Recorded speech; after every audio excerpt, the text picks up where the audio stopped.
নেপালের নতুন attorney general হিসেবে নিয়োগ পেলেন সিনিয়র অ্যাডভোকেট সবিতা ভান্ডারী। দেশটিতে প্রথমবারের মতো কোনো নারী এই পদ পেলেন। রোববার এই নিয়োগ দেন প্রেসিডেন্ট রামচন্দ্র পাউডেল। বান্ডেল থাকলে প্রতি সেনমানিতে টাকা বাঁচবে। বিকাশ সেনমানি বান্ডেল কিনে জিতুন প্রতি লেনদেনে।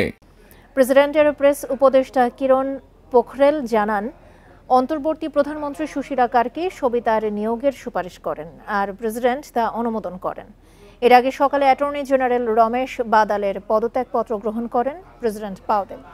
সবিতা এর আগে তথ্য কমিশনে কমিশনার হিসেবে দায়িত্ব পালন করেছেন। তিনি বিশিষ্ট আইনবিদ কৃষ্ণ প্রসাদ ভান্ডারীর মেয়ে।